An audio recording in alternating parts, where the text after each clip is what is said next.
चरण चूम लेती हैं चल करके मंजिल, मुसाफिर अगर अपनी हिम्मत न हारे। इस दोहे के, इस चौपाई के एकदम जीते जागते उदाहरण हमारे अमरेंद्र जी, जो कि बहुत ही ज़्यादा फेमस फिगर हैं हमारे इलाहाबाद के, पूरे इलाहाबाद के। उनसे हम जानेंगे कि इनकी इस जर्नी में, इलाहाबाद यूनिवर्सिटी के LLM एंट्रेंस की जर्नी में लीगल नैरेटिव ने इनका कैसे साथ दिया, और उस समय भी साथ दिया जब ये रिजल्ट आया और ये पैनिक मोड में थे कि अब क्या होगा भैया, अब क्या होगा। रात के 12 बजे इनको एकदम हो रहा था कि भैया क्या होगा। तो उस समय भी लीगल नैरेटिव इनके साथ कैसे खड़ा रहा, और भी वेरियस एस्पेक्ट है उन पे ये मतलब अपनी राय रखेंगे। ध्यान से सुनिए। और अब मैं माइक अमरेंद्र जी को देता हूँ। जी अमरेंद्र जी। सबसे पहले तो आपको बहुत बहुत धन्यवाद भैया यहाँ बुलाने के लिए। और लीगल नरेटिव के माध्यम से ही एडमिशन हो पाया, अन्यथा हो ना पाता, क्योंकि इलाहाबाद विश्वविद्यालय का जो पैटर्न है एंट्रेंस एग्जाम का, वो कोई भी क्रैक नहीं कर सकता। 50 से 55 केस लॉ रहेंगे, उसमें ज़्यादा रिसेंट रहेंगे, उसके बाद जो है लैंडमार्क रहेंगे, तो लैंडमार्क जो है पढ़े हुए नहीं रहेंगे, जो बच्चे छोड़ देते हैं।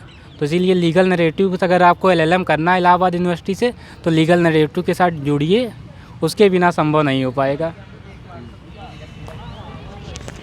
अमरेंद्र जी, हमको ये बताइए, हमको नहीं मतलब लोगों को बताइए कि आपका क्या अप्रोच रहा पूरे मतलब एंट्रेंस एग्ज़ाम को लेकर के।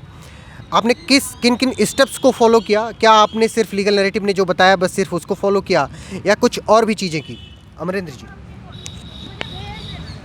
जो लीगल नरेटिव आप लोगों की क्लास से चलती थी, उसके बाद जो MCQ चलाए जाते थे, उसी के अनुसार अगर आप पढ़ लेंगे तो आपका हो जाएगा। आपको कहीं भागने की कोई ज़रूरत है नहीं। और जो आपने केस लॉ प्रोवाइड कराया था, उससे बहुत मदद मिली थी। और 30 से 35 क्वेश्चन तो आपकी क्लास से ही आ गए थे डायरेक्ट, तो आपको कहीं और जाने की कोई ज़रूरत पड़ेगी नहीं। इसमें जो एक लीगल अवेयरनेस और GK का शायद पोर्शन होता है, तो उस पे आपका क्या है? क्या लीगल नैरेटिव के जो नोट्स थे, जो टेस्ट लगवाया गया था, वो सब सफिशिएंट थे कि नहीं थे? जैसे इस बार हम लोग PYQ भी, पिछली बार हम लोगों ने PYQ कंपाइल किया था, याद हो? हमने बताया करते थे कि ये क्वेश्चन इतनी बार पूछा गया है, ये क्वेश्चन इतनी बार पूछा गया है। इस बार हमने उसको उसका रूप दे दिया है, MCQ का रूप दे दिया है 2016 से। कब से? 2016 से लगा करके 2024 तक के सारे जो PYQ हैं, उनका हमने मेमोरी बेस्ड कंपाइलेशन बनाया हुआ है। उस कंपाइलेशन को सिर्फ उन्हीं बच्चों को दिया जाएगा जो गूगल फॉर्म जो नीचे दिया है ना, उसको भरेंगे, ठीक है? और जब उसको भर दोगे ना, तो आपको बैच में ऐड किया जाएगा, और तब मिलेगा। आप ऐसे मुंह बना कर बैठे रहोगे ना, तो कुछ नहीं मिलेगा। अमरेंद्र, इस पर प्रकाश डालो, क्या कहोगे? पहली बात तो इलाहाबाद विश्वविद्यालय का जो एंट्रेंस एग्ज़ाम होता है, उसका पेपर मिलता नहीं, तो किसी न किसी सीनियर के माध्यम से ही मिलेगा। हम लोगों को तो लीगल नैरेटिव ने उपलब्ध करा दिया।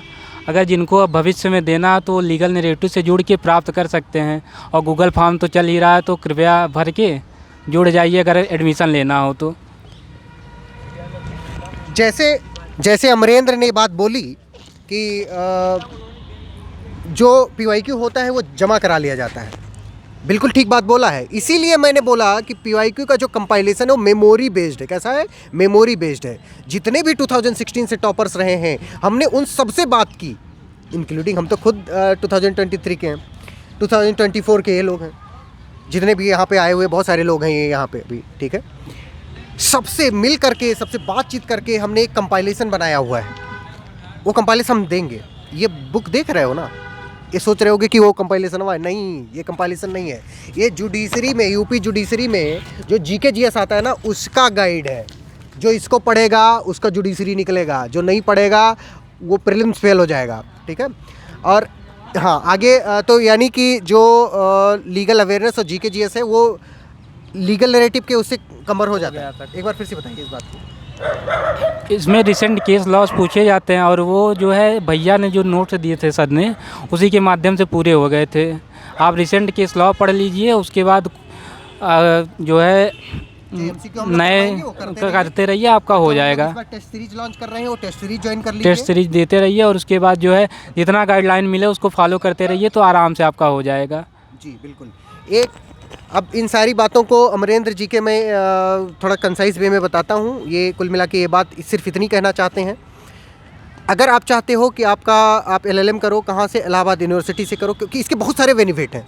जिसको लॉन्ग वीडियो में राजीव रंजन सिंह जी ने बता रखा है कि उसके क्या बेनिफिट। सबसे पहले क्लास नहीं करनी आप, मतलब ये बहुत बड़ा बेनिफिट है।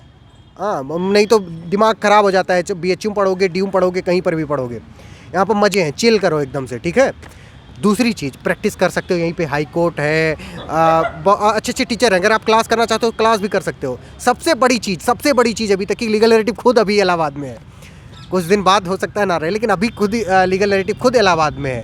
आप उनके भी सानिध्य में रह सकते हो, उनसे डायरेक्ट मिल सकते हो, फिजिकली मिल सकते हो। आप फ़ोन पे, व्हाट्सएप पे, इन सब पे तो बहुत मिलते होगे, लेकिन एक बार फिजिकली कांटेक्ट में आना। मतलब अमरेंद्र, ये बताइए कि क्या आप हम लोगों से फिजिकली मिल करके क्या आपको कुछ अलग महसूस हुआ, अच्छा महसूस हुआ कि नहीं हुआ, ये बताइए। जी, इससे तो बहुत फ़ायदा हो, क्योंकि जब आपको कोई समस्या हो, जब व्यक्तिगत रूप से आप मिलेंगे तो आपकी कमियां पता होंगी कि अगर आप आंसर राइटिंग कर रहे हैं या कुछ कर रहे हैं तो उसमें आपको बताया जाएगा। ऑनलाइन में तो सब चीज़ रहती है, पर ऑनलाइन की सुविधा से अच्छा है कि अगर ऑफलाइन अगर कुछ मिल जा रहा है तो वो भी ज़्यादा बेहतर है। इसीलिए कुछ दिन बाद हम ऑफलाइन सेंटर भी डालेंगे, तो लेकिन गूगल फॉर्म भरो यार ना, तब तो सब कुछ पता चलेगा, ठीक है। तो इसी नोट के साथ मैं अमरेंद्र जी को थैंक यू बोलता हूँ और अपनी वाणी को भी विराम देता हूँ। Thank you so much, thank you.